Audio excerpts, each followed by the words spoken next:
Hello students, welcome in Sahaj Shikshan YouTube channel. Students, आज आपण 9th स्टँडर्डचा subject बघत आहोत, हिस्टरी अँड पॉलिटिकल सायन्स. आणि त्यामधला हिस्ट्री हा पार्ट चालू आहे.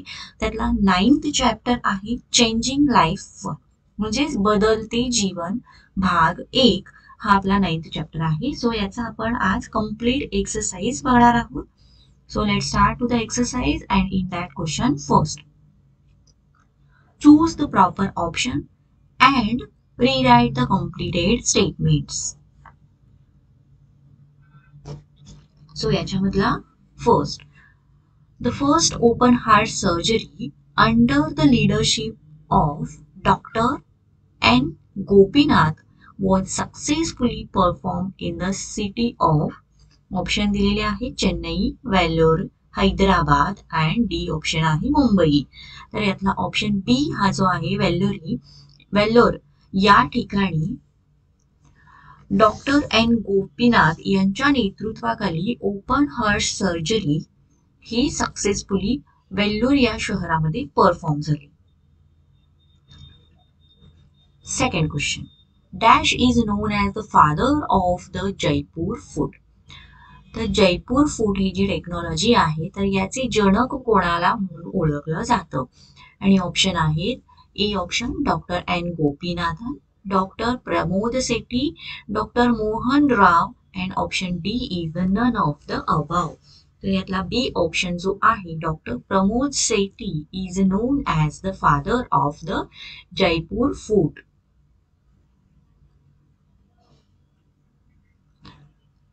स्टुडंट्स, तुम्हाला जर व्हिडिओ आवडत असेल तर व्हिडिओला पटकन लाईक करा. तुम्ही चॅनलला अजूनही जर सबस्क्राईब केलं असेल तर चॅनललाही सबस्क्राईब करून घ्या. Second question, identify the wrong pair and rewrite the corrected ones. Okay, so याच्यामध्ये 4 त्यांनी पेअर दिलेले आहे. Doctor N Gopinath open heart surgery, Ramchandra Sharma skilled craftsman म्हणजे कुशल असे कारागीर, doctor Subhash Mukhopadhyay test tube baby and doctor Mohan Rao polio. तर यातलं रॉंग पेअर जे आहे ते आहे डॉक्टर मोहन राव पोलिओ, हे रॉंग पेअर आहे. तर डॉक्टर मोहन राव हे पोलिओशी रिलेटेड नसून जे डोनेट केलेलं किडनी आहे याचं प्रत्यारोपण करण्यासाठी डॉक्टर मोहन राव यांचं त्यामध्ये कॉन्ट्रीब्युशन आहे. म्हणजे किडनीचं रिप्लांटेशन त्यांनी केलेले आहे, डोनेट केलेली किडनी रिप्लांटेशन केलेली आहे डॉक्टर मोहनराव यांनी. Next question third, explain the concepts. The institution of the family म्हणजेच काय, थोडक्यात कुटुंब संस्था. तर याबद्दल आपल्याला ही कन्सेप्ट एक्सप्लेन करायची आहे. The constitution of family can be explained as follows. During the pre independence period म्हणजे स्वातंत्र्यपूर्व काळात the institution of the family was an important identifying feature of Indian society. तर स्वातंत्र्यपूर्व काळात भारतामध्ये कुटुंब संस्था ही महत्वाची मानली जायची. India was non all over the world as the country of joint family. तर या देशामध्ये सर्वत्र कुटुंब संस्था आहे, सर्वत्र जॉईंट फॅमिलीज आहेत, म्हणून त्यानुसार आपल्या भारताला जगामध्ये ओळखलं जायचं. However, the wave of globalization has now given an impetus to the system of nuclear families. पण जेव्हा जागतिकीकरणाची लाट आली, वेव ऑफ ग्लोबलायझेशन, जेव्हा जागतिकीकरणाची लाट आली त्याचा त्याच्यावरती इम्पॅक्ट झाला आणि तेव्हापासून न्यूक्लिअर फॅमिलीज म्हणजे विभक्त कुटुंब पद्धतीचं चालू झाल्या. Second question, Jaipur food technology. Jaipur food तंत्रज्ञान काय आहे बघा. Point 4, doctor Pramod Sethi design and manufactured artificial limbs, noses and years with the help of the skilled craftsman Ramchandra Sharma. तर डॉक्टर प्रमोद सेठी हे जे डॉक्टर होते त्यांनी कुशल कारागर जे आहेत रामचंद्र शर्मा यांची मदत घेऊन आर्टिफिशियल असे पाय बनवणे किंवा नाक बनवणे, कान बनवणे, असे वेगवेगळे जे अवयव आहेत आपले पाय, हात, हे असे बनवण्यास त्यांनी ते डिझाईन केले. These artificial body parts, manufactured with the help of the Jaipur food technology, have made it easy for the differently able to walk barefoot on a rough surface, run, go cycling, work in the fields, climb trees, and even climb mountains, etc. The Jaipur food टेक्नॉलॉजीच्या मदतीने किंवा तिथे त्यांनी ह्या अशा पद्धतीचे artificial body parts तयार केले की ते बॉडी पार्ट्स म्हणजे एखाद्याचा जर अपघात झाला असेल, त्या अपघातामध्ये जर त्याचा पाय गेला असेल, तर अशा पद्धतीच्या या टेक्नॉलॉजीचा यूज करून त्याचा तिथे आर्टिफिशियल जो पाय आहे हा तिथे बसवला जातो आणि त्यामुळे कोणतंही रफ सरफेस असेल किंवा सायकलिंग करायची असेल, पळायचं असेल, झाडावरती चढायचं असेल, इवन पर्वत सुद्धा या अशा आर्टिफिशियल पाय बसवलेला असतो याने सहज पार करू शकतो. तर ही आहे या जयपूर फूड टेक्नॉलॉजीशी रिलेटेड इन्फॉर्मेशन. थर्ड आहे अर्बनायझेशन म्हणजेच नागरिकीकरण. सो याच्यामध्ये फर्स्ट बघा, urbanisation is a process of concentration of population in a city or urban areas. तर नागरिकीकरण म्हणजेच काय, तर शहर असू दे किंवा नगर असू दे, तर त्या ठिकाणी लोकवस्ती केंद्रित होणे याला अर्बनायझेशन असं म्हणतात. Increasing population is one major reason of urbanisation. नागरिकीकरण कशामुळे होत आहे, तर लोकसंख्या वाढत चालली आहे, त्यामुळे हे अर्बनायझेशन होत आहे. A few other factors affecting urbanisation are air, water and economic as well as social organizations necessary for community life. नागरीकरण वाढत चाललेलं आहे याच्यासाठी अदर फॅक्टर सुद्धा आहेत, तर तिथे हवा, पाणी, इकॉनॉमिक जे काही इतर जे काही सुखसुविधा ज्या आहेत हे सगळे शहराच्या किंवा नगराच्या ठिकाणी अवेलेबल असतात.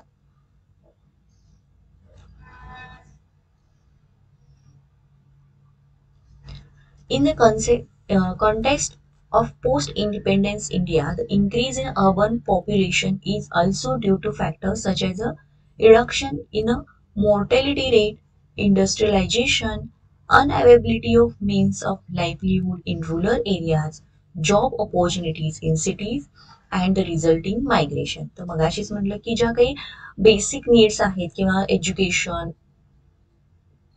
हेल्थ रिलेटेड ज्या आहेत किंवा जॉब ऑपॉर्च्युनिटीज आहेत, या सगळ्या गोष्टी शहरामध्ये किंवा नगराच्या ठिकाणी अवेलेबल आहेत. त्यामुळं जास्तीत जास्त लोकसंख्या काय करते, तिथे राहण्यापेक्षा नगराकडे मायग्रेट होत आहे, स्थलांतर होत आहे. फोर्थ आहे चेंजिंग इकॉनॉमिक लाईफ म्हणजे बदलतं आर्थिक जीवन. याच्यामध्ये आन्सरमध्ये बघा concept, earlier every village was economically self sufficient. तर पूर्वी जी खेडे होती या खेड्यांमध्ये त्यांच्या जे काही आर्थिक दृष्ट्या होते ते सबळ होते. सो त्यांच्यापुरतं ते जे काही मिळवत होते ते सेल्फ सफिशियंट होतं, त्यांच्यापुरतं ते गरजे तेवढं पुरेसं होतं. A majority of villagers they are dependent on farming. तर पूर्वी जे खेडेगावातले लोक होते हे जास्तीत जास्त शेतीवरती डिपेंडेंट होते. Farm produce use to be distributed among artisans as payment of their work. तर पूर्वी कसं केलं जायचं, तर शेतामध्ये शेतकरी काम करायचा, त्याच्या शेतातून जो पीक यायचा ते पीक तो काय करायचा, इतर जे आर्टिसन्स आहेत त्यांच्यामध्ये तो डिस्ट्रीब्युट केला जायचा त्यांच्या कामाचा मोबदला म्हणून. म्हणजे कुंभाराला दिलं जायचं, लोहाराला दिलं जायचं. ओके, तर असं वेगवेगळे जे आर्टिसन्स होते तर त्यांना ते डिस्ट्रीब्युट केलं जायचं. Now this situation has change. पण सध्या परिस्थिती बदलली आहे. Rural areas are engage in agriculture and occupation. तर खेडेगावातले लोक किंवा ग्रामीण भागातले लोक हे शेतीमध्ये किंवा त्यांचे जे छोटे छोटे व्यवसाय आहेत त्याच्यामध्ये गुंतलेले आहेत. Farming while urban societies engage in non agriculture production and a service sector. तर अर्बन सोसायटीमध्ये म्हणजे शहरातले लोक हे सर्व्हिस करण्यामध्ये किंवा नॉन ऍग्रिकल्चर काही प्रोडक्शन आहे ते करण्यामध्ये एंगेज झालेले आहेत. सो हा आहे त्याचा डिफरन्स. सो इथं आपल्याला ही कन्सेप्ट दिलेली आहे changing economic life. Fourth question आहे गिव्ह रिझन्स. याच्यामध्ये first, The campaign for pulse polio immunization was initiated. Pulse polio dose जो आहे किंवा हे जे वॅक्सिन आहे पल्स पोलिओ याचं हे जे कॅम्पेन आहे किंवा ही गोष्ट त्यांनी चालू केली, कॅम्पेन त्याचं चालू केलं का ते बघा. The campaign of pulse polio immunisation was initiated because, तर हा उपक्रम त्यांनी चालू केला कारण बिफोर 1978, तर 1978च्या पूर्वी every year 6 Indian infants out of every 10 who were born faced fatal health problems in very first year of their birth. तर जन्माला येणाऱ्या 10 मुलांपैकी 6 मुलं ही यांचा मृत्यू होत होता किंवा त्यांना हा हेल्थ रिलेटेड प्रॉब्लेम्सला सामोरं जावं लागत होतं. The immunization program was taken up to overcome the threat of polio, measles, tetanus, TB, diphtheria, and whooping cough. The pulse polio immunization program started in 1995 has controlled polio. तर हा जो उपक्रम आहे हा 1995 मध्ये सुरू केला. तर हा जो पोलिओ आजार आहे हा कंट्रोल करण्यासाठी किंवा तो व्हायला नको त्याच्याबद्दलची काळजी घेण्यासाठी हा प्रोग्राम त्यांनी चालू केला. Second, the rural water supply scheme was started. Rural water supply म्हणजे ग्रामीण भागातला जो पाणी पुरवठा आहे ही जी स्कीम आहे ही त्यांनी स्टार्ट केली का. The state started the rural water supply scheme for sinking wells and providing piped water because first it is necessary to give priority to facilities for public hygiene and health care. However, even today the rural population faces problems related to year-round provision of drinking water, toilets, open drainage, narrow roads, inadequate electrification and lack of facilities for medical treatment. तर या सगळ्या गोष्टी जे आहेत याला या प्रॉब्लेम्सना खेडी गावातल्या किंवा ग्रामीण भागातल्या लोकसंख्येला फेस करावं लागतं. There is a lack of good quality educational facilities from primary level to higher education centers for recreation and libraries. तर तिथे प्रायमरी लेवलचं एज्युकेशन असू दे, हायर लेवलचं एज्युकेशन असू दे, त्याची तिथे कमतरता असते. The collective development scheme has an important place in all the first 4-5-year plans of the government of India. The state of Maharashtra registered remarkable achievements under this scheme. By 1971, 1,677 small dams had also been built.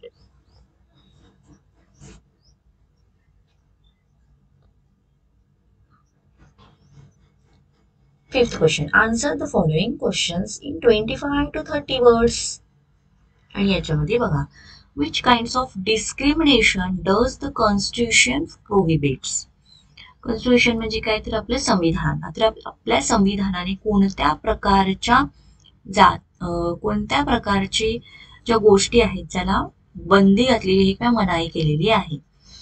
तर याचा answer, according to our constitution, all Indians are equal before the law and they cannot be discriminated against on the basis of religion, race, caste, gender or place of birth. तर according to म्हणजे धर्म, जात किंवा लिंग आणि जन्माची जी जागा आहे किंवा जन्म ठिकाण आहे याच्या विरोधात एकमेकांबद्दल भेदभाव करायचा नाही, ही गोष्ट याबद्दल संविधानाने मनाई केलेली आहे की एकमेकांबद्दल धर्म, जात याबद्दल भेदभाव करायचा नाही. All citizens have the right to freedom of speech and expression, freedom to assemble peacefully without arms, freedom to form association, freedom to move, to live and settle down anywhere on Indian territory and to practice any occupation. तर संविधानाने आपल्याला सगळ्या नागरिकांना हक्क दिलेला आहे की ते त्यांचे असोसिएशन फॉर्म करू शकतात किंवा पीसफुली म्हणजे शांततापूर्वक त्यांची संघटना स्थापित करू शकतात. स्थलांतर करू शकतात, तिथे ते राहू शकतात, सेटल करू शकतात किंवा भारतामध्ये किंवा भारतातच ते आपला जे काही व्यवसाय आहे ते सुरू करू शकतात. Indian citizens living anywhere in India enjoy the right to natural their language, script and nurture their language, script and culture. तर ज्या भारताचे जे नागरिक आहेत ते कुठेही भारतामध्ये राहिले तर तिथे ते त्यांचं जी भाषा आहे किंवा त्यांचं जे कल्चर आहे ते जोपासू शकतात. Second, what is the aim of the social welfare programme. तर समाज कल्याण जे आहे प्रोग्राम जो आहे याचं उद्दिष्ट किंवा ध्येय काय आहे. आन्सर बघा, the objective to establish the welfare state has been incorporated in the constitution itself. Next, the social welfare programs aim to make opportunities for full-time employment, healthcare, education and development available to all Indian citizens. तर समाज कल्याण याचे मुख्य उद्देश काय आहे तर लोकांना रोजगार मिळाला पाहिजे, आरोग्याच्या रिलेटेड ज्या सगळ्या सुखसुविधा आहेत त्या मिळाल्या पाहिजे, शिक्षणाच्या सुविधा मिळाल्या पाहिजेत, विकासाच्या संधी मिळाल्या पाहिजेत. Indian society is riddled with large-scale economic, social, education, and cultural inequalities. However, it is necessary that opportunities for development reach women, children, and the differently abled, the scheduled caste and tribes as well as other minorities. तर जे आर्थिक दृष्ट्या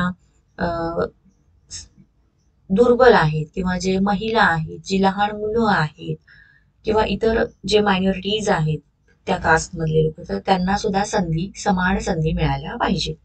ही सगळी या समाज कल्याणाची ध्येय आहेत किंवा ती उद्दिष्ट आहेत.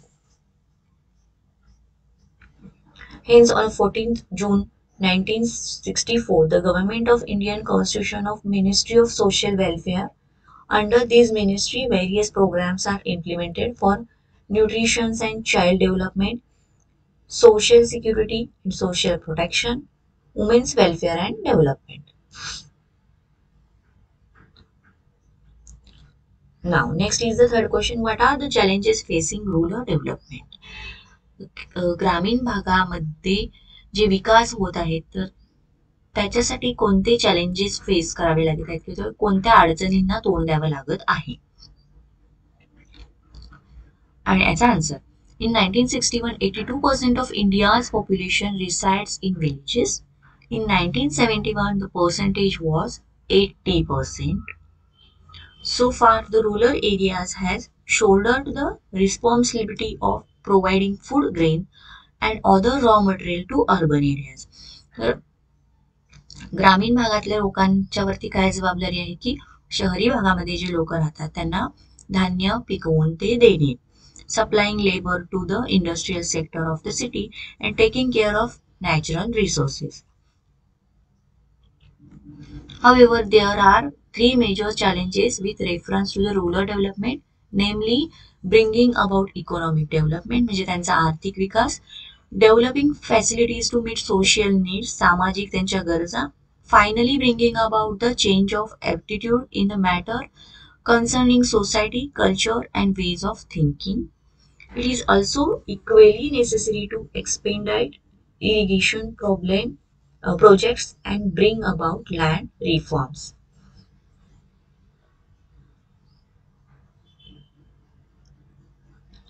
Sixth question. Write a brief review of the significant events in the field of public health in India. म्हणजे भारतामध्ये जे सामाजिक आरोग्य क्षेत्र आहे, field of public health, okay, तर भारतातील जे सामाजिक आरोग्याचं जे क्षेत्र आहे याच्यामध्ये झालेले जे काही बदल आहेत किंवा त्याच्यामध्ये झालेल्या काही घटना सिग्निफिकन्स आपल्याला इथे लिहायच्या आहेत. First, the Constitution of India states the primary duty of government is to raise the people's standard of living.